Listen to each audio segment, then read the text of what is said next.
Bonjour Mathieu, Bonjour Johan, comment tu vas? mais ça va bien, ça va bien. Et toi? Ben, très bien, merci. Mathieu Basler est avec moi aujourd'hui. Mathieu, c'est un peu une star du web, hein, un entrepreneur du web. Mathieu, tu as créé la société Doc Studio, Doc Studio qui est un peu qui s'est bien développé, hein, toutes ces dernières années. Et bon, comme je fais d'habitude, je vais te laisser te présenter parce que tu raconteras certainement ton histoire mieux que moi. Voilà. J'ai lancé Doc Studio. Maintenant, je suis CEO de la niche. Et alors, je vais peut-être vous expliquer qui je suis effectivement pour arriver jusque-là.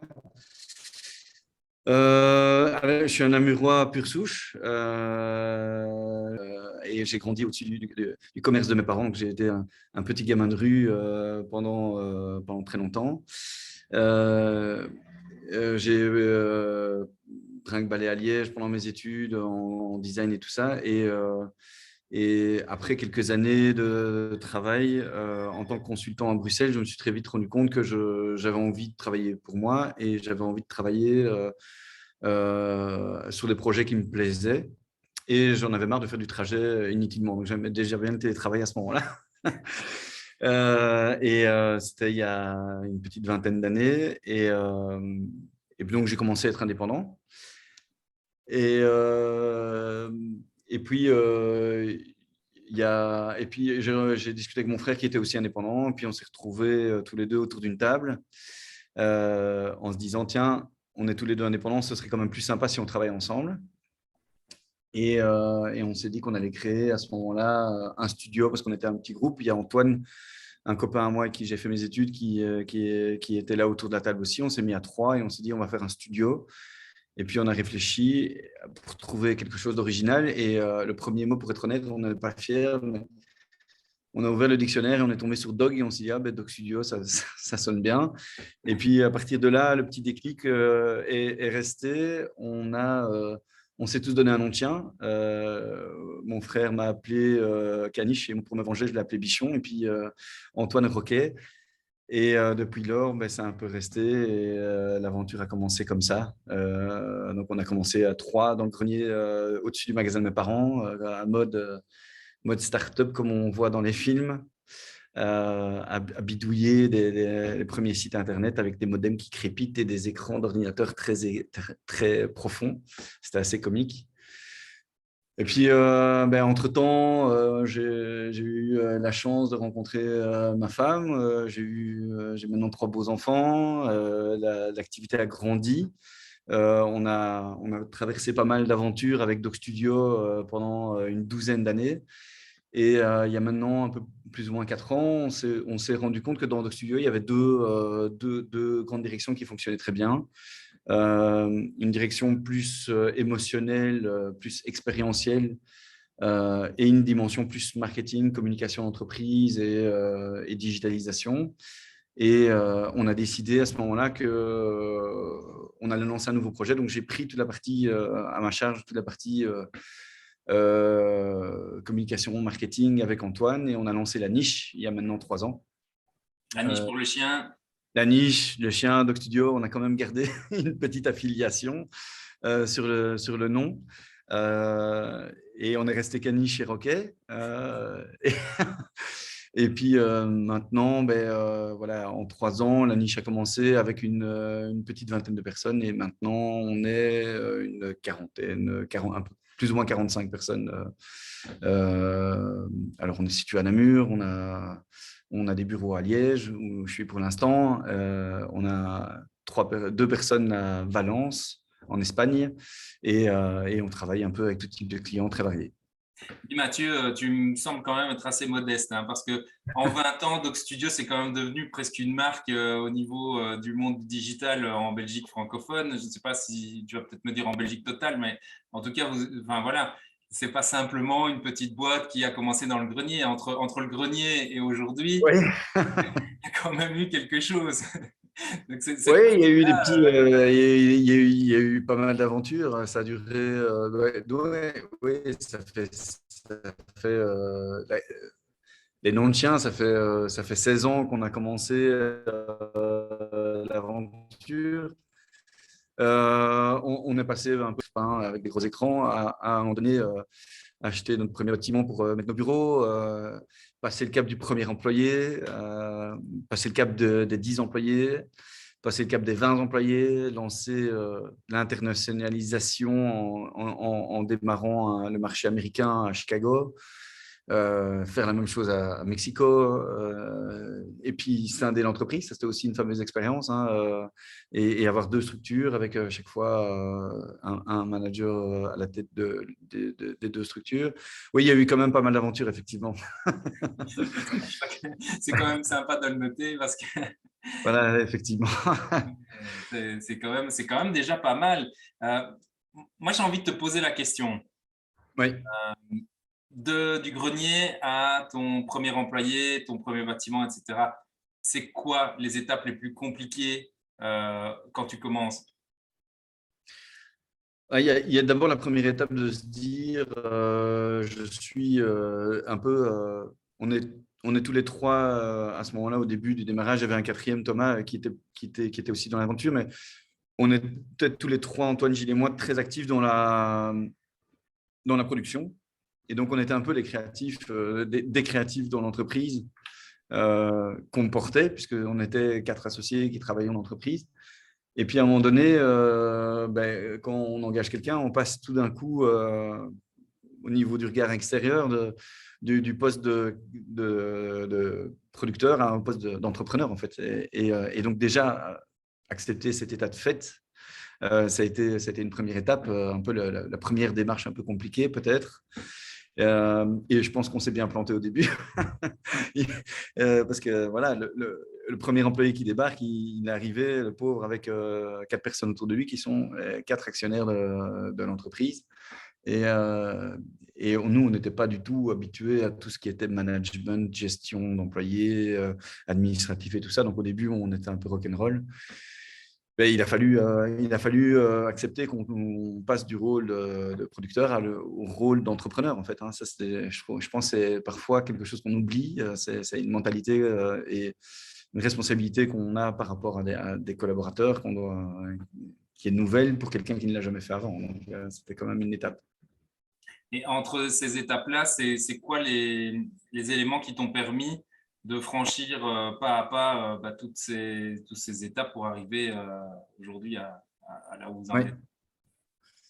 Ouais, c'est chaque fois des petites victoires. Hein. C'est à un moment donné consolider le premier client un peu long terme pour se dire ok, on a assez de cash flow que pour engager quelqu'un et il va peut-être faire le travail mieux que nous. Donc on va essayer de trouver quelqu'un de très compétent et comme ça nous on va pouvoir continuer à mettre en place d'autres clients et tout ça. Et puis à un moment donné, quand 5 ou 10 employés, mais c'est qu'il faut mettre en place des process et petit à petit organiser la structure de ton entreprise. Quand tu arrives à 20 employés, c'est aussi garantir cette stabilité commerciale et mettre en place toute la dynamique pour que on sache tous les mois payer ses employés, ce qui n'est pas toujours évident. C'est aussi mettre en place de plus en plus de stratégies pour essayer de prévoir le futur et de réfléchir en fait à qu'est-ce qui va faire que l'entreprise va perdurer et va pouvoir continuer à croître ou à se stabiliser, quoi. J'ai envie de te poser une question parce que je sais que je suis souvent en contact avec des webmasters qui sont seuls, tu vois, qui démarrent aujourd'hui une aventure entrepreneuriale en tant que freelance, tu vois, justement, dans le domaine, ou des personnes qui sont dans le domaine du web. À ces gens aujourd'hui qui démarrent maintenant, toi, tu as démarré il y a 16 ans, 20 ans. Oui, C'était oui, oui. encore les prémices, j'ai envie de dire, du web. Vous étiez encore un peu des explorateurs, on pouvait encore tester plein de choses à l'époque, hein. Clairement, clairement, clairement. Voilà, aujourd'hui, on est dans un marché un peu plus établi, un peu plus cadré, enfin, quoique. Mais je veux dire, mais celui qui démarre aujourd'hui, là, maintenant, s'il veut faire son doc studio dans 20 ans, qu'est-ce que tu lui conseilles? Ouf. Euh, c'est une bonne question.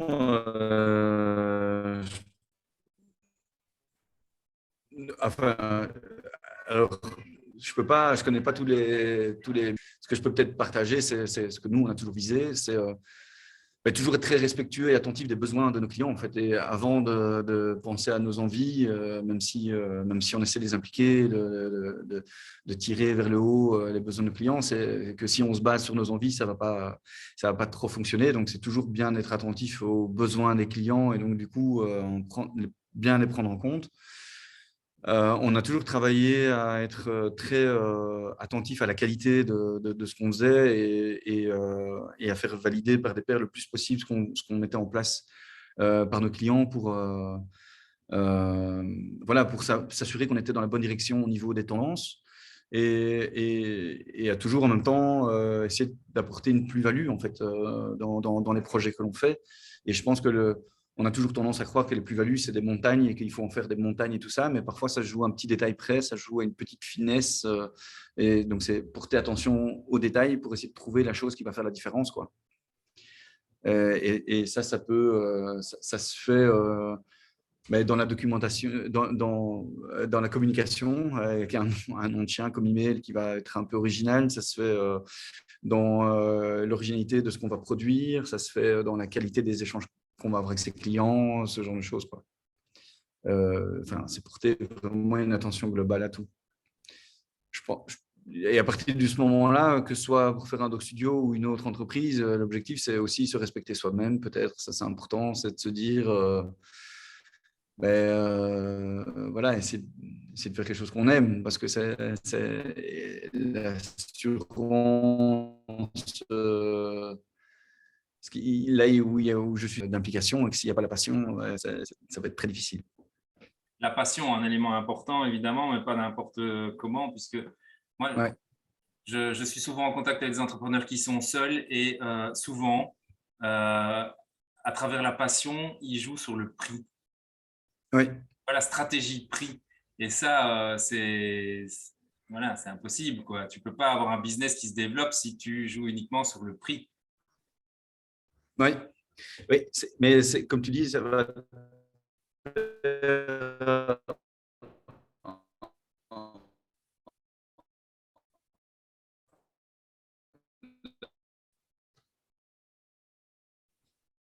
Donc voilà, il y a cette triangulation toujours entre le budget, la qualité et le délai. Et cette triangulation-là, elle est essentielle en fait. Et donc, à un moment donné, si par passion, tu passes trop de temps, tu exploses le délai, tu exploses le budget. Et il faut trouver cet équilibre en fait, hein, qui doit être un équilibre et qui n'est pas toujours celui qu'on croit. C'est-à-dire que parfois, on a l'impression que les gens demandent une montagne et ils veulent juste des choses bien faites. Et souvent, il faut juste des choses bien faites, en fait. Donc, trouver ce bon équilibre-là est essentiel, je pense, effectivement. Tout à fait Fait d'accord. vaut mieux que parfait. Oui, et puis parfait, c'est dans l'équilibre de la triangulation, là, le parfait, il va exploser de tous côtés. Effectivement. C'est clair. Et donc, oui, par rapport à ça, j'ai envie de dire, toi, si tu m'as donné déjà plusieurs pistes, mais si là maintenant, par rapport au… Donc, tu t'occupes de la niche aujourd'hui. Oui, La oui, niche, c'est plutôt tout ce qui est stratégie digitale, tout ce qui oui. est mise en place de Communication, marketing, pour des PME, des grosses entreprises, ou des campagnes de communication. Et en fait, l'objectif de la niche, c'est d'essayer de comprendre le besoin de nos clients et d'essayer de leur donner un regard d'expert du monde actuel digitalisé que nous, on connaît. Et de leur faire prendre conscience, non pas du problème qu'eux imaginent avec leur vision un peu parfois limitée, mais surtout du contexte existant et des solutions qui peuvent beaucoup plus larges qui peuvent exister. Donc, c'est toujours trouver, non pas trouver la solution à leur problème, c'est trouver le bon problème et du coup les bonnes pistes pour apporter une plus-value à leur entreprise. Du coup, ce qui nous amène à faire du marketing, de la communication, des sites web, des applications mobiles, en fait, des solutions qui sont chaque fois en adéquation avec les besoins de leur entreprise, quoi. Et justement, Oui. dans le digital aujourd'hui, parce que parfois on a l'impression d'être un peu perdu, il y a plein de choses, il y a des réseaux sociaux qui sortent tout le temps, on a envie de sauter de l'un à l'autre, voilà, parfois on se demande vraiment ce qu'il faut faire. C'est quoi pour toi les trois clés que tu pourrais te dire du succès dans le digital aujourd'hui pour un client? Alors, je pense que pour moi, alors j'ai l'impression que c'est un peu bateau, mais je suis au quotidien dedans, donc je ne me rends plus compte si c'est bateau ou pas. Mais un des points les plus importants, c'est, comme tu dis, il y a tellement de canaux actuellement, c'est qu'il ne faut pas essayer de parler à tout le monde, en fait. Parler à tout le monde, c'est parler à personne. Et donc, dans les différents canaux de discussion qu'on peut avoir avec des clients, des prospects ou le grand public ou n'importe quoi, mais les différents réseaux sociaux, les différentes plateformes ont généralement un public cible plus présent. Et donc, il faut essayer de trouver ce public cible, où est-ce qu'il est, comment est-ce qu'il communique, et d'abord s'orienter sur les profils qui sont qui est le vrai business core, pour ne pas essayer de parler à tout le monde, en fait, parce que ça ne sert à rien, en fait. Et donc, trouver l'endroit où où le client se trouve et lui adresser le bon message, quoi. Ça, je pense que c'est peut-être le premier point. Le deuxième point qui, moi, me semble important, c'est de se dire que pour répondre à un besoin, alors,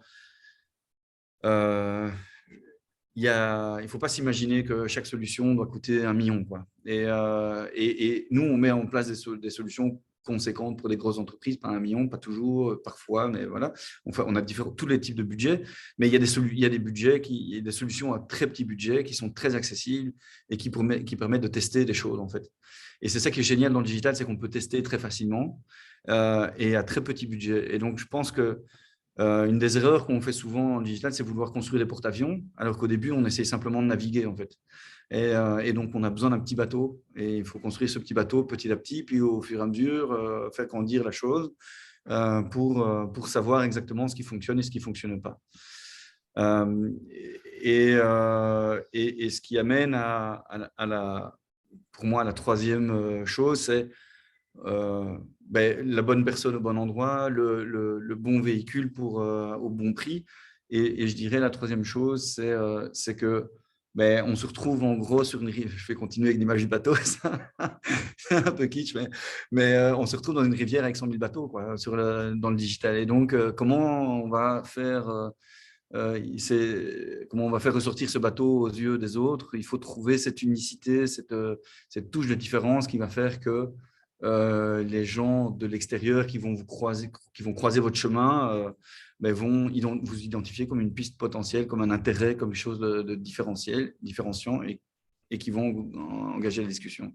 C'est un peu le phénomène de la vitrine. Si on peut passer 100 fois dans une rue commerçante, si les rideaux sont fermés, les rideaux sont fermés. Si la vitrine n'est pas attrayante, la vitrine n'est pas attrayante.